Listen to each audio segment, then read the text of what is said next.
नमस्कार, मैं हूं आपके साथ रविंद्र सिंह। एपीएन के लोकप्रिय कानूनी प्रोग्राम लीगल हेल्पलाइन में आपका स्वागत है। इसमें हमारे कानूनी विशेषज्ञ रोजमर्रा की जिंदगी की समस्याओं से जुड़े कानूनी मसलों पर आपके शंकाओं का समाधान करते हैं। आप भी इस कार्यक्रम से जुड़ सकते हैं और फोन करके कानूनी राय ले सकते हैं। आज हम आरोपियों के कानूनी अधिकार के बारे में आपको बताएंगे। हम आपको गिरफ्तार व्यक्तियों के हक के बारे में बताएंगे। भारत के संविधान के तहत एक आरोपी व्यक्ति के कुछ मौलिक अधिकार हैं। ये अधिकार सभी को दिए गए हैं, भले ही किसी व्यक्ति पर किसी अपराध का आरोप लग गया हो। जब तक अपराध सिद्ध नहीं हो जाता तब तक अपराध के आरोपी व्यक्तियों के कुछ अधिकार होते हैं। पुलिस किसी को मनमर्जी तरीके से गिरफ्तार नहीं कर सकती। उसे गिरफ्तारी के लिए पूरी कानूनी प्रक्रिया अपनानी होती है, वरना गिरफ्तारी गैर कानूनी मानी जाती है, जिसमें पुलिस एक्शन पर यानी कि पुलिस पर भी एक्शन लिया जा सकता है। अगर पुलिस किसी को गैर कानूनी तरीके से गिरफ्तार करती है तो यह आपके मौलिक अधिकारों के भी खिलाफ है। ये तो थी गिरफ्तार हुए व्यक्ति के हक से जुड़ी बुनियादी कानूनी जानकारी। ज्यादा जानकारी और सलाह देने के लिए हमारे साथ हैं कानूनी विशेषज्ञ श्रीराम थालापथी। सर, आपका बहुत बहुत स्वागत करते हैं। अधिवक्ता श्रीराम जी आरोपी के हक से जुड़े तमाम कानूनी पहलुओं की जानकारी हमारे दर्शकों को देंगे। अगर आपका कोई सवाल है तो आप फोन करके राय ले सकते हैं। हमारे फोन नंबर आप नोट कर सकते हैं, आपके टेलीविजन स्क्रीन पर है। 012061279337 हमारा दूसरा नंबर है। 012061279338 इन नंबरों पर आप राय ले सकते हैं हमारे खास मेहमान से। तो हम सर आपका स्वागत करते हैं और समझना चाहेंगे, क्योंकि अधिकारों की जब बात होती तो एक व्यक्ति के लिए अधिकार जानना बहुत ज़रूरी हो जाता है। तो श्रीराम जी, हम ये समझना चाहेंगे कि गिरफ्तारी के तुरंत बाद की जो कानूनी प्रक्रिया है वो हमारे दर्शकों को बताएं कि ये कानूनी प्रक्रिया आखिर क्या है। आपके सवाल को जवाब देने के पहले मुझे एक चीज क्लैरिफाई करना है कि अरेस्ट क्या होता है। जी जी। हमारे जो फिल्म में दिखा रहे हैं, जो पुलिस आते हैं, प्रिजन में डालते हैं, उसी टाइम अरेस्ट होता है। ऐसा बिल्कुल नहीं है।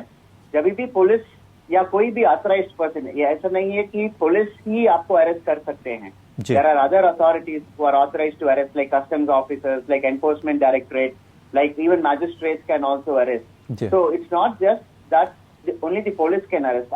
पुलिस को छोड़ के बाकी क्वाइट अ फ्यू अथॉरिटीज है जो अरेस्ट कर सकते हैं। अब सुप्रीम कोर्ट ये बोलता है कि जब आपका बॉडी कस्टडी में आता है, किसी का फिजिकल बॉडी जब कस्टडी में होता है किसी का, उसी टाइम अरेस्ट माना जाता है। ऐसा नहीं है कि आपको प्रिजन में डालेंगे तो उसी के बाद ही, या जेल में डालेंगे उसी के बाद ही आपका अरेस्ट शुरू होता है। ये सब चीज बोला गया है चैप्टर 5 CRPC में, from sections 41 to 60. Right now, answering your question, आपके सवाल ये था कि लीगल प्रोसेस क्या होता है immediately upon arrest. Right. पहले ये होता है कि जब भी पुलिस आपको अरेस्ट करते हैं तो उनको इन्फॉर्म करना पड़ता है कि ग्राउंड ऑफ अरेस्ट क्या है, कि आपने क्या ऐसे ऑफेंस किए हैं कि आपको अरेस्ट की जा रहा है। तो उसी के साथ उनको ये भी बताना है कि आपको अगर वकील चाहिए या अपॉर्चुनिटी चाहिए आपको वकील से कंसल्ट करने के लिए, तो तुरंत वो अपॉर्चुनिटी भी उनको देना पड़ेगा। एंड जब अरेस्ट करते हैं तो तुरंत जब पुलिस स्टेशन में रखते हैं, that custody is called police custody, it is not judicial custody. When a person is under arrest, initially for the first 24 hours, he is considered to be under the custody of the police. It is only after 24 hours that the accused has a right and the police have a duty to produce the accused before a magistrate. So that is, I think, the fourth right that I mentioned. The magistrate will then authorize the extension of the custody, and that becomes then judicial custody. So that is how police custody changes to judicial custody. Then, importantly, the accused may be compelled for medical examination. और ये medical examination किस तरह की होती है और कौन दे सकता है, ये चीज की जवाब ये है कि सब इंस्पेक्टर के ऊपर रैंक में ऊपर, like for example an inspector and above, can order for compelling an accused for medical examination. ये होता है सेक्शन 53 के अंदर। और गिरफ्तार व्यक्ति की जो कानूनी मदद है उसको भी समझना चाहेंगे, उससे जुड़े प्रावधानों के बारे में भी समझना चाहेंगे। Legal aid. जी, legal aid. Okay, there are about 3 or 4 provisions of law which come to mind immediately. पहले हमारे कॉन्स्टिट्यूशन में आर्टिकल 22 सब क्लॉज 1 ये बोला जाता है कि आपकी ये फंडामेंटल राइट है कि आप अपने मन के लॉयर को रख सकते हैं और उनको कंसल्ट कर सकते हैं। फिर article 39A again of the Indian constitution provides the right for free legal add. This right starts from the moment a person encounters law. For example, जैसे क्रिमिनल लॉ पे अरेस्ट होते हैं उसी टाइम से ये राइट शुरू हो जाता है और फिर ये चलता है आखिरी सुप्रीम कोर्ट तक। जब सुप्रीम कोर्ट में फैसला आता है उस राइट तक ये legal aid, free legal aid मिल सकता है एक अक्यूज या एक अरेस्टेड पर्सन को। और फिर ये क्या क्या क्वालिफिकेशंस है ये बताता है section 12 of the legal services authorities act, जिसमें qualifications have been laid for a person to obtain legal aid. If a person satisfies those qualifications, he is entitled to either entirely free legal aid or subsidized free legal aid. And then there's again section 304 of the CRPC which provides for free advocates to appear for persons who cannot afford a lawyer for them. जी बिल्कुल, ये भी समझना चाहेंगे कि जो जमानत की बात जब कही आती तो जमानत के क्या अधिकार हैं, अग्रिम और सामान्य जमानत को भी समझना चाहेंगे। Bail, right? Zamanat is bail. Okay, bail is of two kinds, right? So first of all, bail is dependent upon the offense. An offense can be a bailable offense or a non-bailable offense. अब non-bailable offense ये होता है जो जिसमें आपको bail तुरंत नहीं मिलता है, मतलब कि it is the discretion of the court. अगर कोर्ट आपको बेल देता है तो देता है, अगर मना कर सकते हैं तो मना कर सकते हैं। लेकिन बेलेबल ऑफेंसेस ऐसे ऑफेंसेस होते हैं जो डिग्री कम है, जिसमें पनिशमेंट कम है, जिससे इंटेंसिटी कम है, जिसमें बेल आपके as a matter of right you can get. So that is the difference between bailable and non bailable. Right now applying it to this principle here, you have one more kind of bail which is called the anticipatory bell.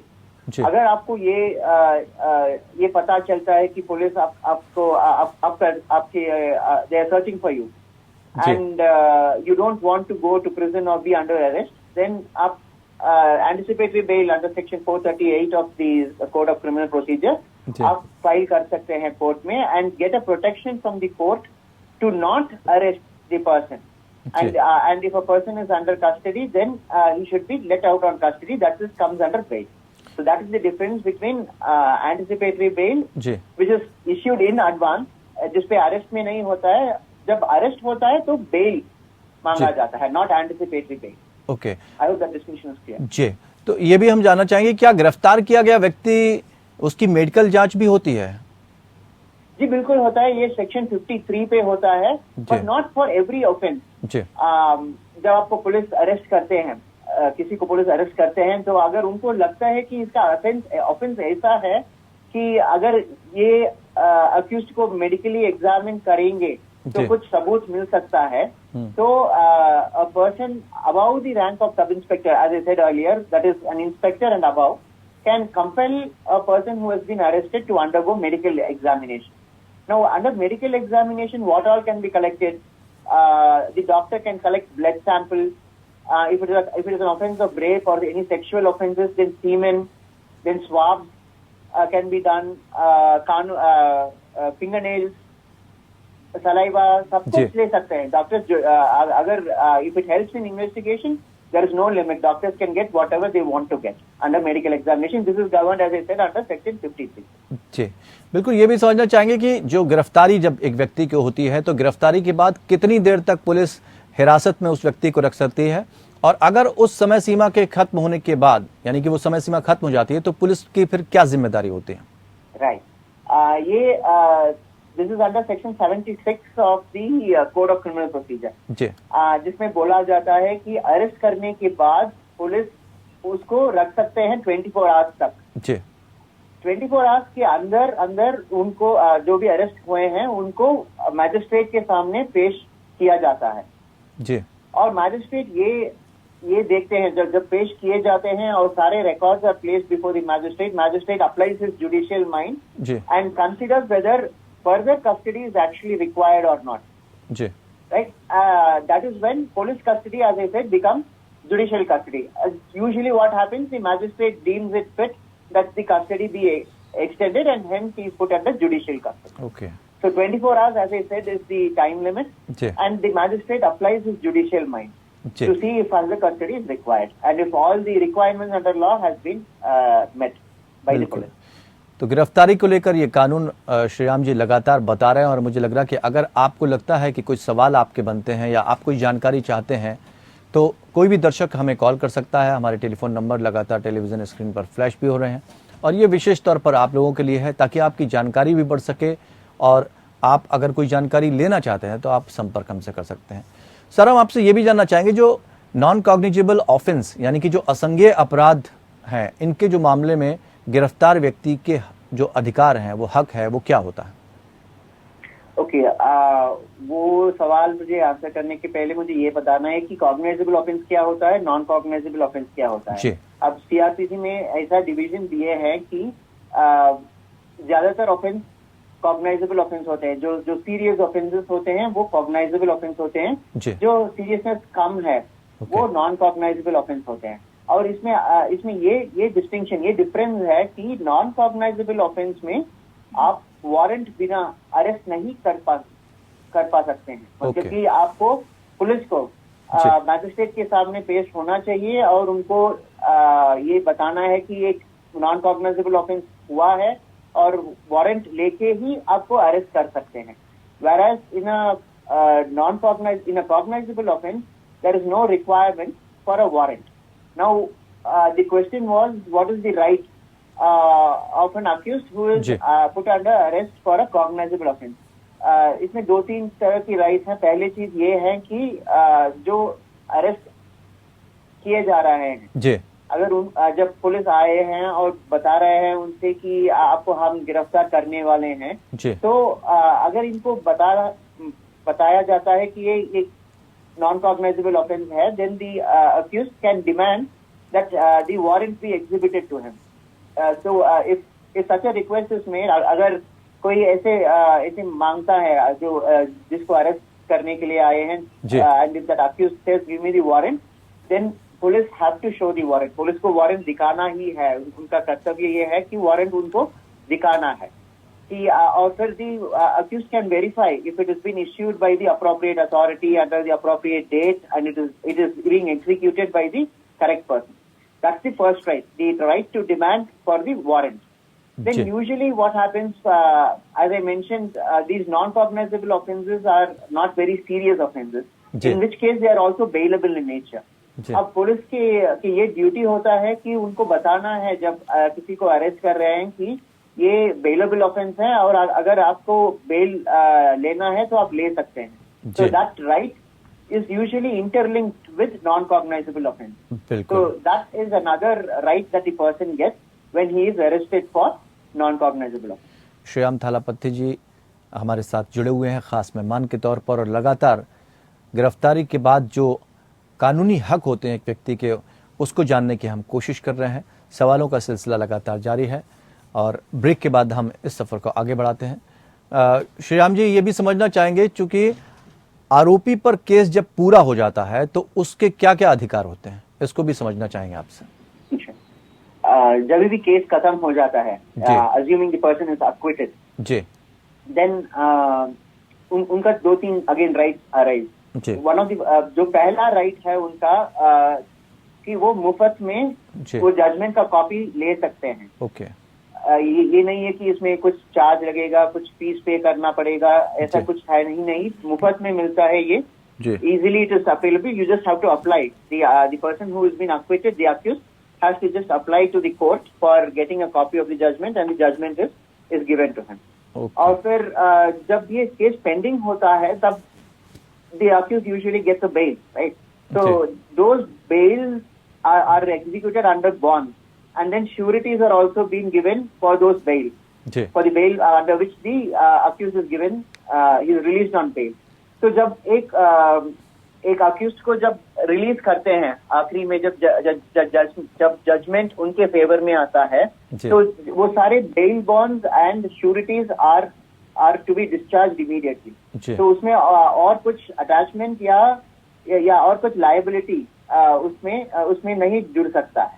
So these are the two things that came to mind immediately, because free copies and no more bail bonds and sureties are to be discharged. जी बिल्कुल। अब यही बात अगर हम महिलाओं को लेकर पूछें कि महिलाओं की गिरफ्तारी अगर होती है तो उस गिरफ्तारी के संबंध में क्या दिशा निर्देश हैं? Excellent question, because lot of rights and lot of protection, both protection है when a lady is accused of an offense। पहला चीज ये है कि उनको बिटवीन सनसेट एंड सनराइज उनको अरेस्ट नहीं की जा सकता है, एक्सेप्ट फॉर एक्सेप्शनल केसेस। अगर मर्डर केस है तो फिर this restriction does not apply, but for normal offences जैसे 506 पार्ट 2 क्रिमिनल इंटिमिडेशन हो जाता है, ऐसे छोटे मोटे चीजों में महिलाओं को सनसेट के बाद और सनराइज के पहले अरेस्ट नहीं की जा सकता है। और सेकेंड राइट ये है उनका कि जब भी उनका अरेस्ट होता है, अगर if it is necessary, then that lady can be arrested only in the presence of a lady constable. मतलब कि एक महिला लेडी कांस्टेबल होना चाहिए जब उनके अरेस्ट होता है।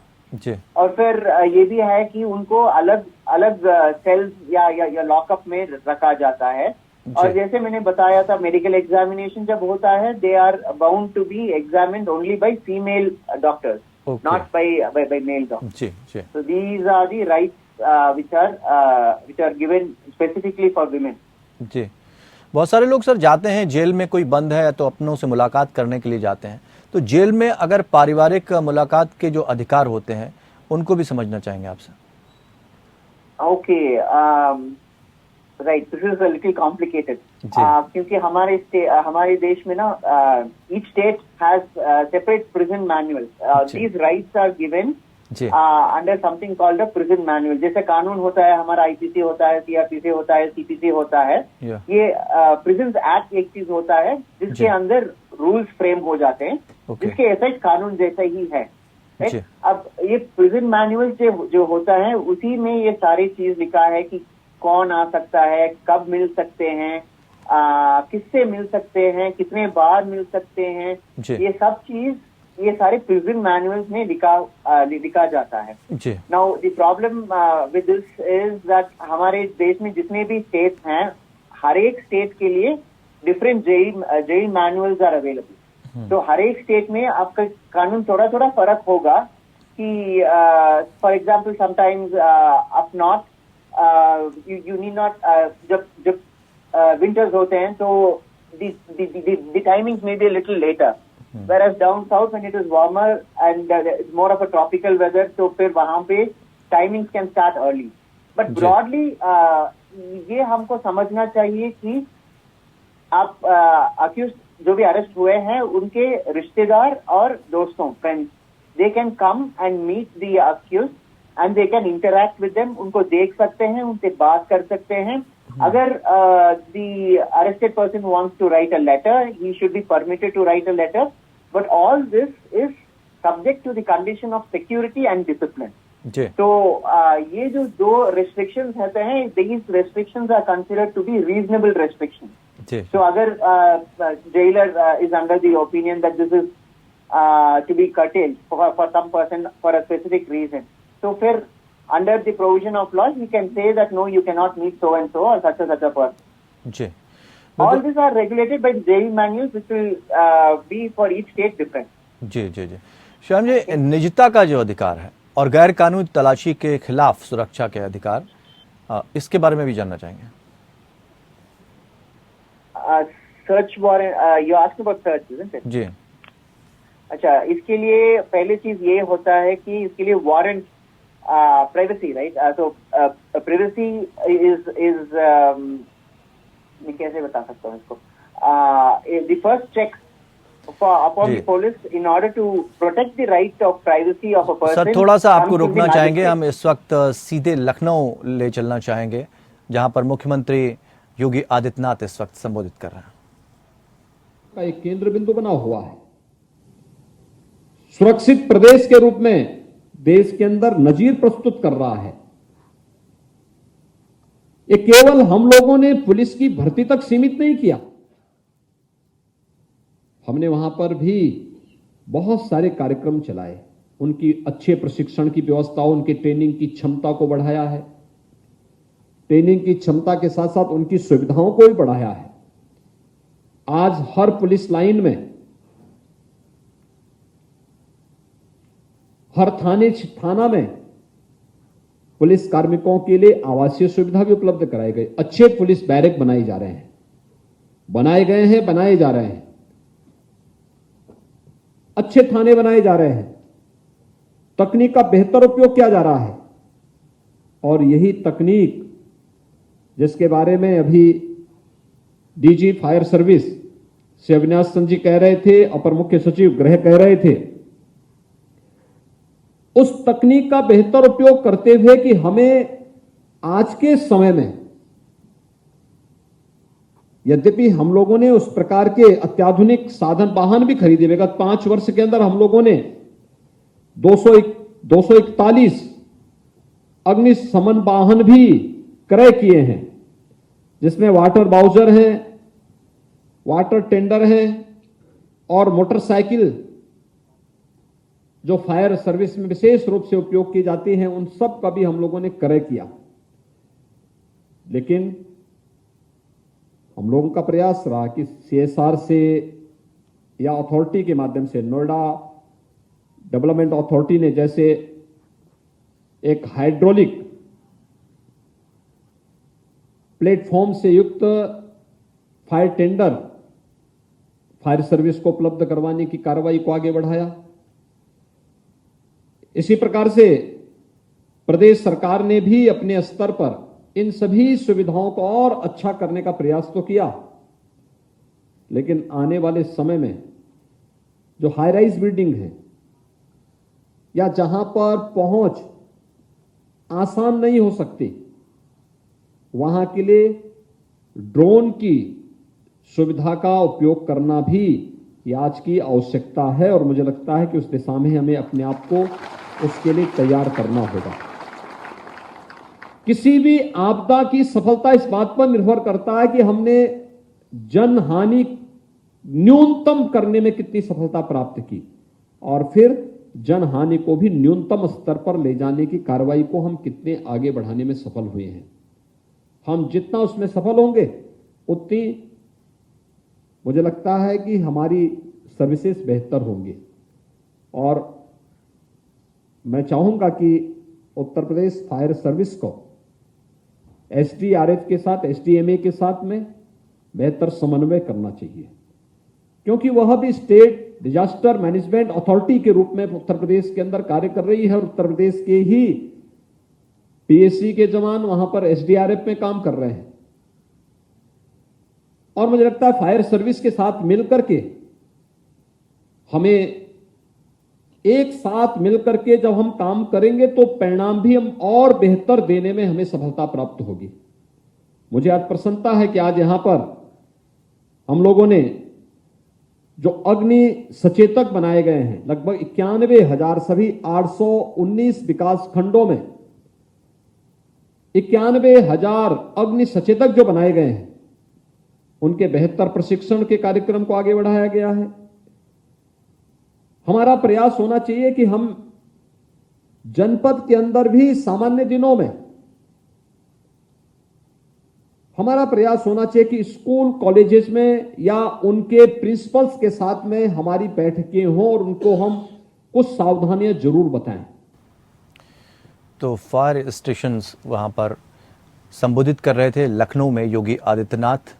और प्रदेश सरकार ने जिस तरह के वहाँ पर काम किए हैं, चाहे पुलिस थाने हों, पुलिस के स्तर पर हो या फायर ब्रिगेड के विभाग के स्तर पर, बेहतरीन काम किए हैं और आने वाले समय में और बेहतर काम करने के लिए भी सरकार प्रतिबद्ध नजर आती है, ये कहते हुए योगी आदित्यनाथ नजर आ रहे हैं। और बहुत बहुत शुक्रिया खास मेहमान का जो हमारे साथ लीगल हेल्पलाइन में जुड़े। बहुत सारी जानकारियाँ, चूँकि गिरफ्तारी के बाद एक व्यक्ति को कानूनी हक जानने बहुत ज़रूरी हो जाते हैं, इन सारे हक को बताने की कोशिश का एक सिलसिला हमने शुरू किया और उम्मीद करते हैं ये कार्यक्रम आपको पसंद आया होगा। फिलहाल इतना ही, नमस्कार।